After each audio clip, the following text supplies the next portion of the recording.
I seem to have found it. General Kenobi, years ago you served my father in the Clone Wars. Now he begs you to help him in his struggle against the Empire. I regret that I am unable to present my father's request to you in person, but my ship has fallen under attack, and I'm afraid my mission to bring you to Alderaan has failed.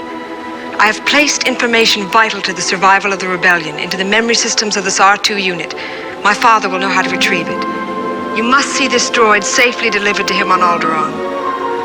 This is our most desperate hour. Help me, Obi-Wan Kenobi. You're my only hope. Thank you, Mr. George Lucas, for showing us back in 1977 what was possible with holograms. And the Lucas vision is now a reality. Well, an augmented virtual one, that is.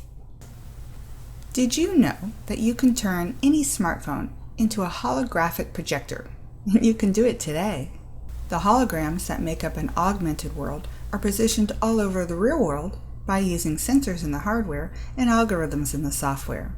Some even use eye tracking instead of a button or an enter key. They are pre-programmed artifacts created using a technique called holography. This uses laser light and interference to capture and record images, then reconstruct them into holographic images, which everyone is now calling holograms, although there are plenty of experts who would argue that that technically isn't what they are, but that's okay. These types of holograms, or holographic images, are the ultimate mind scam, tricking our brain's perceptual markers into seeing and believing something is there, when in fact it's not. Now when you throw in the use of markerless motion capture, we can make volumetric holograms. Pre-recorded, stereoscopic, automultiscopic, in other words, 3D holographic images. Volumetric graphic displays allow the viewer to see the hologram from all sides. We could keep going on and on with different terminology like static volume, Vermeer, VDR, which is virtual retinal display, but for now let's just keep it simple and call them all holograms. Holograms can be as simple as an animated Pokemon character, or they can be a volumetric pre-recorded scanned image that we can walk around. But let's think about the practical uses of holograms and how they could affect our everyday lives. Lowe's HoloRoom is already helping people experience their remodeling projects before the work is even started. The NFL is already starting to use holograms. Do you remember the first time you saw that yellow line on your TV screen that represented the line of scrimmage?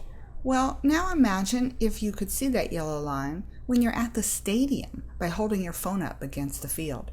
I know they're working on that technology right now, and they have all kinds of home uses for holograms already. Talk about a game changer. Okay, now let's take a look at the most promising holographic imaging devices that are about to hit the consumer market. The first is Magic Leap, which is funded by Google. It's an augmented reality startup that's currently working in kind of a stealth mode, but here's a demo they just came out with.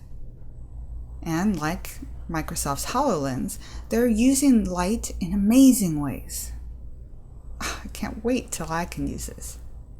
Okay, so now we know that there's all kinds of holograms, and they can be animated or they could be captured real-life images, and we know we can use them in virtual reality or in augmented reality.